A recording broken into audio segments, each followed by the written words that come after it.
NDN election transmission में खुशामदीद। कल हमने आपको टॉप 10 हलके जो हमारी नज़र में टॉप 10 है उसके बारे में बताया था कि वहाँ के मुतवक्का रिजल्ट क्या हैं, कौन स्ट्रॉन्ग है, कौन वीक है, कौन सी पार्टी आगे है, कौन सी पार्टी पीछे है। आज हम आपके साथ अगले 10 हलकों की बात करेंगे। टोटल 20 हलके कवर हो जाएंगे। तो आज हमारे साथ एज़ यूजुअल मौजूद हैं हसन इफ्तिखार साहब। Hasan, thank you for your time. Thank you Qazi. और अब मैं आपको लेके जा रहा हूँ सीधा रावलपिंडी, पिंडीवाल। रावलपिंडी में NA56 में हनीफ अब्बासी और शेख रशीद साहब आमने सामने हैं।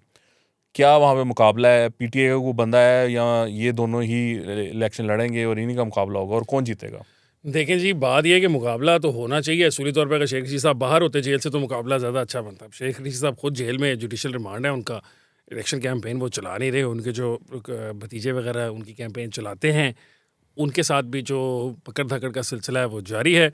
लेकिन आपको ये याद रखना चाहिए कि इसी हल्के के अंदर जो हनीफ अब्बासी साहब हैं, वो 2018 में इलेक्शन से सिर्फ 4 दिन पहले, 4 रातें पहले इलेक्शन से उनको सजा सुनाई गई थी एफिडेंट केस में, और फिर उनको नाअहल कर दिया गया था हल्के से इलेक्शन लड़ने के लिए। ये कब की बात कर ये रहे हैं? 2018 की बात है। अच्छा, तब भी ये सब कुछ हो रहा था? जी, सब कुछ हो रहा था वो। लेकिन वो ये है ना कि तब वो मुस्लिम लीग नून के साथ हो रहा था, तो जो हमारे तमाम अहबाब दोस्त हैं जिनको आज बहुत दुख रहा है, उनको तब नहीं दुखता था। तो वो तब भी जो है हनीफ अब्बासी साहब ज़्यादा स्ट्रॉन्ग पोजीशन में थे। आपको याद होगा कि शेख रशीद साहब की सियासत हनीफ अब्बासी ने एक ज़माने में ख़त्म कर दी थी, जिसमें ये सिगार पी के और तकरीबन रोने वाले होते रहते हैं। हामिद मीर के प्रोग्राम के अंदर उन्होंने कहा कि तुम लोगों ने, हामिद मीर को कहा कि तुम लोगों ने और जियो ने और सब ने मिलकर मुझे इलेक्शन हरवा दिया है, और ये कि मेरे साथ बहुत ज़्यादती हुई गई, और मुझे वो लाल मस्जिद, ये कहते रहे कि लाल मस्जिद का जो ऑपरेशन था उसने मरवा दिया। ये सारी बातें शेख रशीद साहब करते रहे, बड़े इमोशनल थे। तकरीबन मुझे लगता है कि आंसुओं के साथ रोने वाले हुए हुए थे उस वक्त। तो आपको याद है कि वो वाक़या भी हुआ था हनीफ अब्बासी साहब ने अच्छा, उनके इसमें साथ मैं किया मेंशन था। कर दूं, PTI की तरफ से शहरियार रियाज जो हैं इंडिपेंडेंट खड़े हैं, और जिनके बारे में शेख रशीद ने इल्ज़ाम लगाया कि इन्होंने 3 करोड़ रुपया दे के टिकट लिया, तो उनके क्या चांसेस लग रहे हैं आपको? जी विकास भाई, तो फिर मसला ये भी है ना कि इसके अंदर यहाँ पर जो हल्का है, इसके अंदर शेख रशीद साहब, जिस तरह मैंने कहा, वो खुद तो जुडिशल रिमांड पे अंदर है, वो अपनी कैंपेन भी नहीं कर सकते, उनकी भी कैंपेन को नहीं चला रहा। पाकिस्तान तहरीक इंसाफ के जो आप बता रहे हैं शहरियार साहब, उनको ऑब्वियसली वोट मिलेंगे, वो पश्तून बरादरी है वहाँ पर, वो उनका वोट बैंक मिलने वाला है। लेकिन इस पश्तून बरादरी के अंदर भी हनीफ अब्बासी साहब जो है वो डेंट डाल चुके हुए हैं। हनीफ अब्बासी साहब यहाँ से बड़े स्ट्रॉन्ग कैंडिडेट हैं, वो जीतने वाले कैंडिडेट हैं। वो अगर आप 10 इलेक्शंस यहाँ पे करवाएं, इस मौजूदा हालात में ना भी करवाएं, फ्री एंड फेयर इलेक्शन भी होता, अगर जो हम फ्री एंड फेयर समझते हैं जिसको, तो तभी हनीफ अब्बासी साहब ने हल्के से जीत ही जाना था। आपको अब मैं लेके जा रहा हूँ मुल्तान, सोन हलवा और काश के हम सोन हलवा ही खाने चले मुल्तान। बिल्कुल हम चलें। Mehrbano Qureshi versus one of the Gilani boys, और Zain Qureshi versus the other Gilani boys. नहीं, वो जैन कुरैशी साहब जो हैं वो असल में महमूदुल हसन साहब हैं, पीपल्स पार्टी के टिकट पे उनके साथ इलेक्शन लड़ रहे हैं, और मेहरबानों का मुकाबला है अली मूसा गिलानी के साथ। तो हम मेहरबानों वाले पे पहले कर लें। 149 बनता है वो NA मुल्तान का। अभी बाई इलेक्शन भी आपने देखा था 2022 में, इसी हल्के में बाई इलेक्शन हुआ था। मूसा गिलानी जीत गए थे, मेहरबानों हार गई थी। ये सीट जो है, ये शामुद कुरैशी वगैरह के घर का हल्का समझ लें आप। शुजाबाद का इलाका और जो मुल्तान सदर का काफ़ी सारा इलाका है ना, उसमें आता है। ये इनकी स्ट्रॉन्ग होल्ड है, ये हमेशा यहाँ से जीतते रहे हैं। शामुद कुरैशी साहब, आप समझ लें कि वो घर की सीट ही है, वो जीते होते हैं। 2018 में जैन जीते थे उनके बेटे यहाँ से। फिर जब वो उन्होंने सीट छोड़ी थी, तो उसके बाद उनकी बहन लड़ी थी जो कि मूसा से हार गई थी। मसला यहाँ पर यह है कि जो 2022 का बाई इलेक्शन था ना, वो असल में पाकिस्तान पीपल्स पार्टी और मुस्लिम लीग नून ने मिलकर लड़ा था मेहरबानों के खिलाफ, तहरीक इंसाफ के खिलाफ। आपको याद है तब वो allies हुआ करते थे। तो इस हल्के के अंदर 3 वे फाइट होती है हमेशा। 18 में भी 77,000 लिया था जैन ने, वो जीत गया था। 70,000 लिया था मूसा ने, वो सेकंड नंबर पे आया था। 62,000 लिया था मुस्लिम लीग नून के अब्दुल गफ़ार डोगर साहब ने, वो नंबर 3 पे आए थे। 2022 में अब्दुल गफ़ार डोगर ने मूसा की सपोर्ट की, तो मूसा का जो वोट बैंक है वो 1,15,20 हज़ार तक चला गया था, और जबकि मेहरबान जो है वो 82 पे थी। इस वक्त इस इलेक्शन के अंदर फिर 3 वे फाइट है। अब्दुल गफ़ार डोगर साहब जो है वो फिर मैदान में है। इसी तरह यूसुफ रज़ा गिलानी के बेटे जो हैं वो भी, मूसा गिलानी भी मैदान में है, और मेहरबानों भी मैदान में है। इस वजह से, क्योंकि वोट जो है, एंटी PTI वोट जो है वो तकसीम हो रहा है आपस में दोनों के, तो यहाँ से मेहरबानों जो हैं वो आराम से मोस्ट प्रॉब्ली जीत जाएंगी। अच्छा जी, now we go back to near Pindi, जहाँ पर कि चौधरी निसार और गुलाम सरवर साहब लड़ रहे हैं, विच इज़ NA54। टेक्सला हो गया ना बेसिकली। हाँ जी, तो ये रावलपिंडी 3 कहलाता है। इधर क्या हालात हैं? अच्छा, आप चौधरी निसार अली खान साहब जो हैं, उनका मुकाबला करने के लिए वो तो हैं मैदान में, जो आप हैं। उसके अलावा पाकिस्तान तहरीक इंसाफ के भी यहाँ पे उम्मीदवार हैं, वो भी वोट मांग रहे हैं लोगों से, और वो भी कर रहे हैं। दोनों के दरमियान लेकिन कंटेस्ट होगा, और जो चौधरी निसार साहब हैं वो ये मोस्ट प्रॉब्ली सीट जीत रहे हैं। चौधरी निसार ये सीट निकाल देंगे? जी, ऐसे लग रहा है। ओके जी, फैसलाबाद चलते हैं। वहाँ पर निसार जट और Rana Sanaullah Rana Sanaullah is a strong candidate, वहाँ पर कोई प्रॉब्लम है उनको? देखें जी, 2018 में राणा सनाउल्ला साहब ही अपनी सीट जीत गए थे, इवन तो वो अपनी सूबाई असेंबली की सीटें जो हैं वो हार गए थे, और उसके बहुत ज़्यादा मामलात उनके फैसलाबाद में ख़राब थे नून लीग के।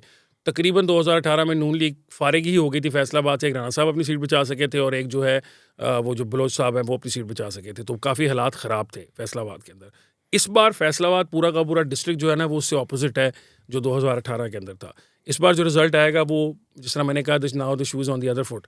तो अब जो पाकिस्तान मुस्लिम लीग नून है वो फैसलाबाद के अंदर मेरा ख्याल है टोटल सिर्फ 2 सीटें हार रही है, तो ये वाली सीट तो वो आराम से जीत जाएंगे। मज़े की बात वैसे ये है कि दोनों सियासी जो मुखालफिन हैं, डॉक्टर साहब और राणा सनाउल्ला साहब, आज से कोई तकरीबन 7-8 साल पहले तक ये एक ही धड़े के थे, एक ही जगह से इलेक्शन लड़ते थे, एक ही मतलब इनका सारा कुछ था। फिर पाकिस्तान तहरीक इंसाफ आ गई, निसार जट साहब वहाँ चले गए, तो अब मेरा ख्याल है राणा साहब आराम से जीत जाएंगे। राणा साहब के लिए कोई मसला नहीं। राणा साहब वैसे भी प्रेसिडेंट हैं पंजाब के मुस्लिम लीग नून के, वकास भाई, तो अगर वो अपनी सीटें नहीं बचा सकेंगे ऐसे दौर में जबकि नज़र आ रहा है कि नून लीग जीतने वाली है, तो फिर उस सदारत का उन्होंने क्या करना है। तो हसन, मैं अब आपको लेके जा रहा हूँ कराची। देखिए मैं आपको कितनी सैर करा रहा हूँ, कहाँ से घुमा के मैं आपको लेके जा सारी रहा हूँ। सैरें जो हैं ये स्टूडियो के अलावा असल में हो रही होती है। So we go to NA 241, वहाँ से फारूक सत्तार साहब लड़ रहे हैं, और इसमें क्या इनके चांसेस हैं? इसी खुरम शेर जमान है उनके खिलाफ, जो कि इंडिपेंडेंट हैं, PTI के एक्सपोर्टेड कैंडिडेट हैं, और पीपल्स पार्टी की तरफ से मिर्ज़ा इख्तियार बेग।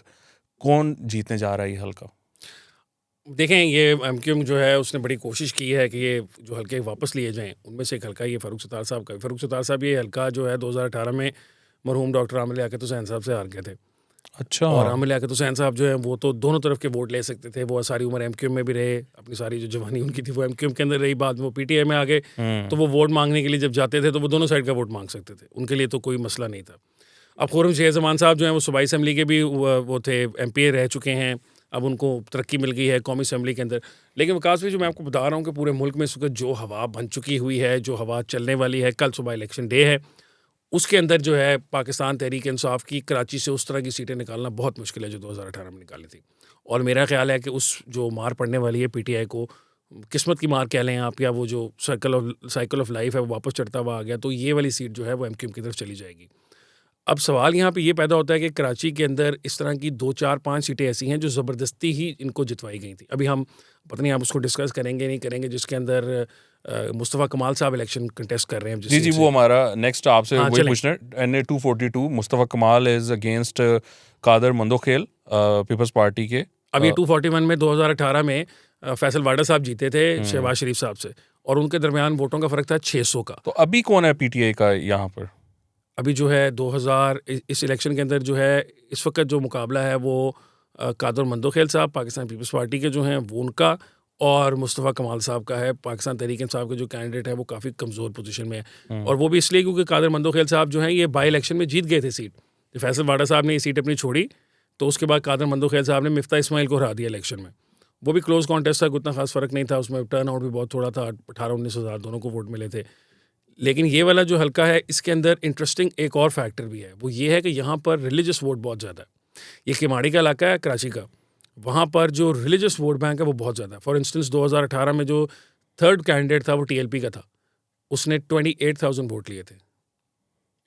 2022 में भी था। दूसरी बात ये है मैं क्या बताना 10,500 कि MQM ने अल्ताफ भाई ने अपने कैंडिडेट्स अनाउंस कर दिए ना कल रात को। हाँ, MQM पाकिस्तान को ये फ़र्क पड़ेगा। यस, और उससे पीपल्स पार्टी एडवांटेज लेगी। अच्छा, यहाँ पे रिलीजियस वोट बैंक इस तरह मैं आपको बता रहा हूँ बहुत ज़्यादा था। तो जो बाई इलेक्शन हुआ था उसके अंदर भी जो तहरीक लब्बैक के कैंडिडेट थे जो मैं आपको बता रहा हूँ, जिसमें कादर मंदोखेल साहब जीते थे, उसमें भी TLP के कैंडिडेट ने 10,500 वोट लिए थे। यानी कि जो विनिंग कैंडिडेट्स हैं वो 18-19 हज़ार वाले थे, और फिर भी वो 10,500 ले गए थे। जनरल इलेक्शन में 28,000 लिए थे। तो यहाँ पर रिलीजियस वोट बैंक बहुत ज़्यादा, और MMA का भी वोट है। 2018 में MMA वाला भी 11,000 वोट लेके गया था। तो यहाँ पे अगर ये रिलीजियस पार्टी से इकट्ठी किसी दिन हो गई तो फिर यहाँ किसी को भी नहीं जीतने देंगी। दूसरी बात ये कि MQM जो है पाकिस्तान ये इलेक्शन लड़ रही है। MQM जो लंदन वाली है, अल्ताफ भाई वाली, अल्ताफ भाई आपको पता है कि MQM पाकिस्तान का सारा काम ख़राब कर देते हैं। इलेक्शन से एक रात पहले ऐलान करते हैं कि हम बाइकाट कर रहे हैं, ठीक है। लेकिन इस बार उन्होंने ऐसा नहीं किया। इस बार तो उन्होंने अपने को अरकान ऐलान कर दिया कि ये पाकिस्तान के अंदर जो इलेक्शन लड़े हैं ये MQM लंदन के लोग होंगे, तो उससे शायद वोट बैंक पे फ़र्क पड़े। आपको पता है कि जो महाजर वोट बैंक है, अगर कोई MQM का वोट बैंक है तो वो बहुत ज़्यादा, जिस तरह इमरान खान साहब से मोहब्बत करते हैं PTI वाले और उनकी मोहब्बत जो है वो अंधी मोहब्बत है, उसी तरह जो MQM वाले ओरिजिनल वोटर हैं उसकी भी अल्ताफ़ भाई से मोहब्बत अंधी है। तो अगर अल्ताफ़ भाई कह दें कि वोट नहीं डालना, तो उनमें बहुत सारी मेजॉरिटी है वो डालनी नहीं जाती, वो घर बैठी रहती है। हाँ, हमने देखा है ये ज़िमनी इलेक्शनों में यही होता रहा है, वो वहाँ पर लोग नहीं टर्नआउट जो है जाते वो हैं, बिल्कुल ज़मीन पे चला जाता है बिल्कुल उसकी ज़मीन पे वजह से। चला जाता है, which is not good for democracy of course. अच्छा, अब ये जिब्रान नासिर साहब भी तो कराची से लड़ रहे हैं, उनका क्या हालात हैं, उनके क्या चांसेस हैं?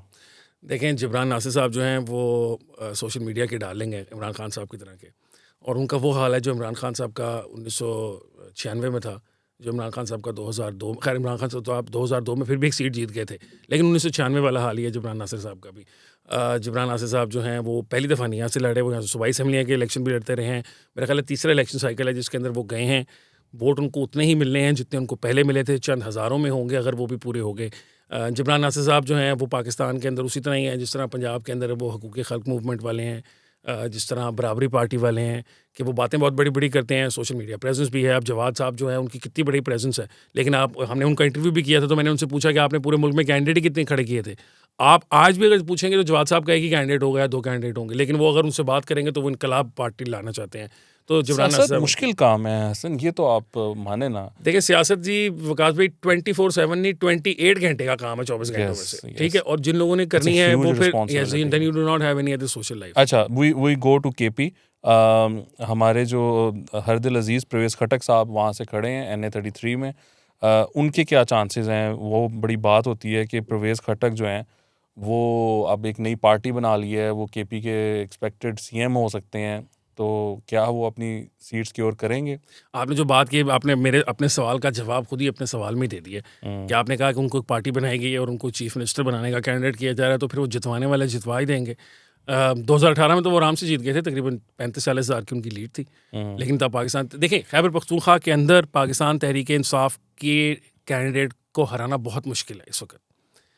अगर आज जहाँ पूरे मुल्क में हम ये बात कर रहे हैं कि पूरे मुल्क में इस वक्त डिप्रेसिंग माहौल है पाकिस्तान तहरीक इंसाफ के वोटर के लिए, तो वो खैबर पख्तूनख्वा में उस तरह का नहीं है। वहाँ पे पोलर ऑपोजिट्स हैं, वहाँ पर तो वो मेरा नहीं ख्याल कि वो किसी को जीतने देंगे। ये मेरी अपनी एस्टिमेट है कि जो हार्डली मेरा ख्याल है PTI की मुखालफिन जो है वो सब मिलकर भी 12 से 15 से ज़्यादा सीटें नहीं निकालेंगे। खैबर लेकिन पख्तूनख्वा हसन से। एक मसला है ना वहाँ पर भी, कि वहाँ पर मल्टीपल कैंडिडेट्स खड़े हुए हैं, तहरीक इंसाफ के 3-3 2-2 कैंडिडेट वो मौजूद हर जगह हैं, पे विड्रॉ नहीं किए। विकास भी वो हर जगह पे हैं, और ये मसला हम जब आपको याद है जब ये सारा मसला हुआ था, इनसे निशान वापस लिया गया था, तो हम ऑफिस में डिस्कशन कर रहे थे। होता इसमें मसला क्या है, वो ये है कि एक ही बैलेट पेपर होता है, उसमें अगर फ़र्ज़ करें यूजुअली क्या करते हैं लोग कि अगर मैं खड़ा हो रहा हूँ इलेक्शन में, तो मेरा छोटा भाई या बड़ा भाई या मेरा चचेला भाई, हमारे ख़ानदान के 3-4 लोग हम बैलेट पे डलवा देते हैं। इन केस खुदा ना खास्ता इलेक्शन डे से पहले कोई हैंकी फैंकी हो जाती है, कोई मसला हो जाता है, तो आपका बंदा मौजूद हो जिसको आपका निशान अलॉट कराया जा सकता हो। पाकिस्तान तहरीक इंसाफ ने भी यही किया, लेकिन हुआ उनके साथ धोखा ये, या उनके साथ जो हैंड हो गया वो ये हो गया कि उनको वो बल्ला नहीं मिला। तो अब वो लाइन के अंदर हैं सारे लोग, एक ही ख़ानदान के 6 लोग हैं, उनको मुख्तलिफ निशान अलॉट हो चुके हैं। तो इसके अंदर किसी के पास घड़ा है, किसी के पास बोतल है, किसी के पास कुछ है। इवन दो वो बता रहे हैं अपने अपने वोटर्स को कि भाई बोतल वाले को वोट देना है, घड़ी वाले को नहीं देना। लेकिन होगा क्या, और होता है ऐसे कि वो जब इलेक्शन डे पे जब लोग जाते हैं अंदर, तो अंदर जो बहुत सारे लोग होते हैं ना, हर बंदा स्मार्ट नहीं होता, हर बंदा सोशल मीडिया का इस्तेमाल नहीं करता, वो अंदर जाके कन्फ्यूजन क्रिएट हो जाती है, स्पेशली बुजुर्ग ख़वातीन, बुजुर्ग जो बंदे हैं उनके लिए। नहीं, इसके अलावा भी जो बाकी कैंडिडेट हैं वो भी तो अपनी कैंपेन कर ही रहे अगर होंगे फ़र्ज़ ना। करें वो कैंपेन देखिए ना, उनके अलावा भी, देखिए ख़ानदान के अलावा भी जिन लोगों ने अप्लाई करना होता है, उन्होंने अप्लाई किया, वो सारा प्रोसेस होता है।